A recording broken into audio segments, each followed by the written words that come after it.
Fina Ouenia nous fait l'honneur et le privilège d'être parmi nous ce soir. Elle va partager sa vision sur le thème « Oser la politique ».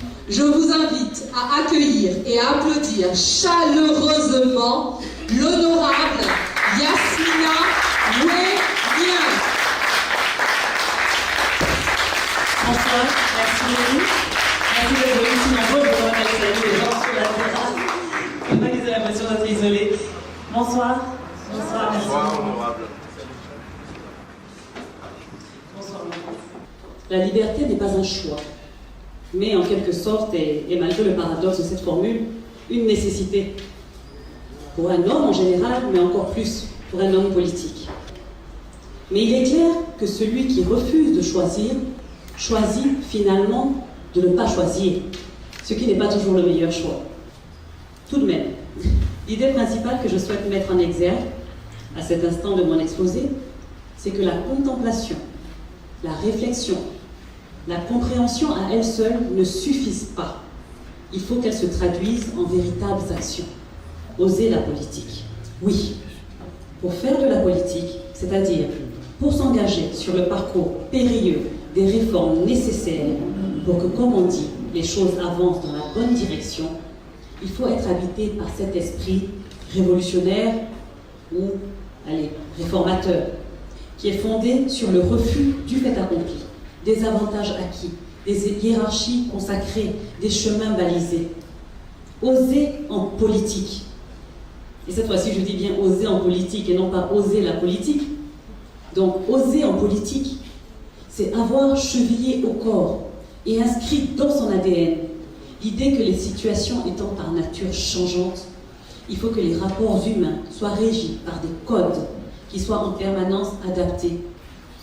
Oser en politique, c'est donc savoir faire preuve, le cas échéant, de cette vertu d'indignation qui caractérise toutes celles et tous ceux qui ont contracté, fort heureusement, le virus de la contestation, de la révolte, de la révolution. Tous les grands hommes politiques, toutes les grandes femmes politiques ont cette capacité de refuser d'accepter que perdure une situation où manifestement des valeurs humaines ont été bafouées. Quand donc allez-vous oser, chers amis? Oui, je vous interpelle.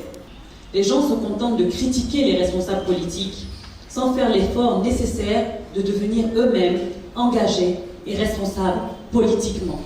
Alors, on va faire circuler le micro pour prendre les impressions, pour prendre les réactions et surtout les questions. Ma première question est de savoir, est-ce que vous ne gênez pas votre parti politique, le PDCI? L'honorable s'est présenté au nom du PDCI, mais personne ne la voyait au point de départ de l'élection législative à Cocody. Et on nous avait dit, nous habitants de Cocody, qu'il ne fallait même pas lui apporter nos voix parce qu'elle était une politicienne parvenue et une politicienne imposée par son père à monsieur le président de son parti politique.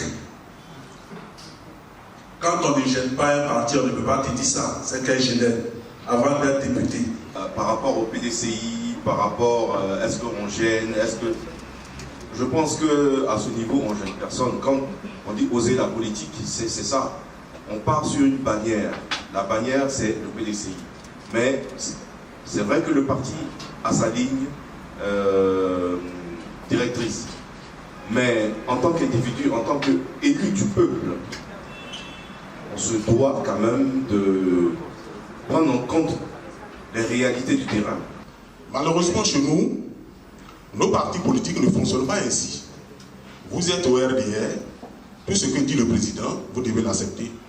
Vous êtes au PDCI, tout ce que dit le président, vous devez l'accepter. Le parti, qu'on le retient une fois pour toutes, ce n'est pas le président du parti. Ce sont les militants et les structures du parti. Est-ce que les hommes politiques eux-mêmes sont prêts à écouter les citoyens? Ils ont le devoir d'écouter les citoyens. Moi, personnellement, je suis, j'ai presque envie de dire la marionnette du peuple de Cocody.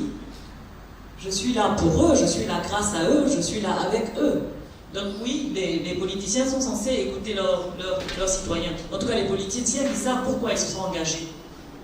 S'ils se sont engagés que pour eux, pour leurs intérêts personnels, bon, effectivement, ils n'ont besoin que de s'écouter eux-mêmes. Mais quand l'engagement est vraiment pur et quand l'engagement est sincère et qu'on a cette volonté de faire bouger les choses et de travailler pour les autres, il faut commencer par les écouter, parce que si on ne sait pas ce dont les autres ont besoin, on n'arrivera jamais à les satisfaire.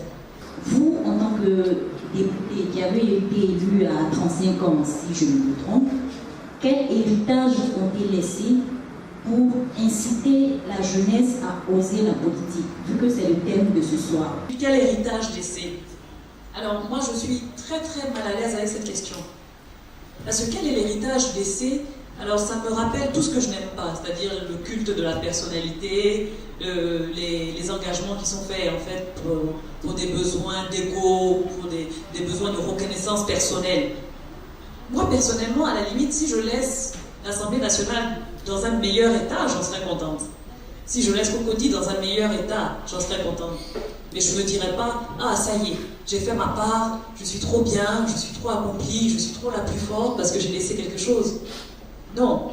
Ce que j'aimerais, c'est que tous ensemble, nous travaillons pas à laisser quelque chose, mais à déjà commencer par ne pas gâter ce qu'on nous a laissé. Et pour l'instant, hélas, nous sommes loin du compte. Parce que depuis 20 ans, nous vivons sur nos restes, nous vivons sur nos anciennes fondations, la plupart détruites.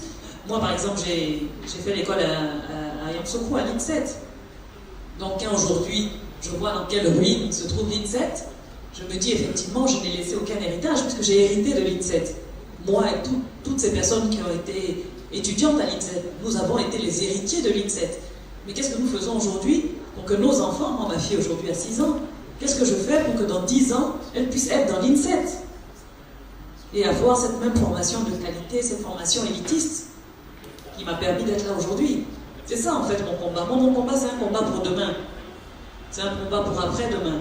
C'est pas forcément un combat pour moi et pour avoir la satisfaction qu'ensuite j'aurais laissé quelque chose. Il faudrait quand même qu'il y ait quelque chose à laisser. Et ça ne me gêne pas si c'est pas moi qui le laisse.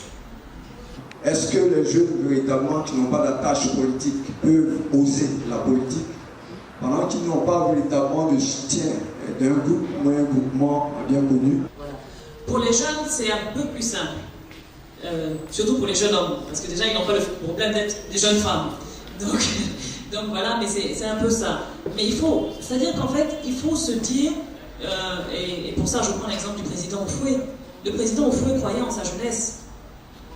Quand il prenait le pouvoir au moment des indépendances, c'est pas qu'il n'y avait pas des personnes de 60 ans en Côte d'Ivoire. C'est qu'il avait envie que des personnes de 28 ans, de 35 ans, de 42 ans, etc. puissent faire leurs preuves. Donc il faudrait effectivement qu'il y ait une volonté politique, mais aussi citoyenne et partisane, de laisser la jeunesse émerger. Est-ce que c'est pas plus... Ici en Afrique, c'est plus facile d'être fils d'eux pour pouvoir faire la politique, avoir peut-être beaucoup plus de moyens? Est-ce que ça n'aide pas surtout? Parce qu'on dit oser la politique, on demande aux gens de venir. Mais je pense que est-ce que ça ne vous a pas aidé, vous, d'être fille d'eux pour pouvoir obtenir ce poste? Quand le président Houphouët-Boigny entrait en politique, il n'était pas l'enfant de quelqu'un. Quand Philippe Grégoire Yassé rentrait en politique, il n'était pas l'enfant de quelqu'un. On n'a pas besoin, mais alors on n'a absolument pas besoin d'être l'enfant de quelqu'un pour être conscient de la souffrance de ses proches, de ses populations, pour avoir envie de servir son pays, pour avoir l'amour de la nation. On n'a pas besoin d'être enfant de quelqu'un, on a juste besoin d'être l'enfant du pays. Parce que parfois, effectivement, être l'enfant de quelqu'un dessert plus qu'il ne sert. Il y a des personnes qui ont eu l'investiture du PDCI. Je vais prendre le cas d'un ami à moi, un ami très proche, dont le père est un baron du PDCI, parmi les vice-présidents, il est même vice-président, je crois, du conseil de discipline. Et ce jeune homme que je connais depuis 2000 et avec qui j'entretiens de très très très bons rapports, est très proche de la délégation de son papa, parce que son papa était délégué PDCI. Il est au village tout le temps. il est proche des populations, il est quasiment le jumeau, comme on dirait peut-être le porte-canne même de son papa. Il n'y a pas une réunion où son père est, il n'est pas. Il a eu l'investiture du PDCI. Il a été le candidat aux législatives pour le PDCI et il était l'enfant de son père. Mais il n'a pas gagné. Et puis il y a des personnes qui se sont présentées en indépendant et qui ont gagné. Ça veut dire deux choses.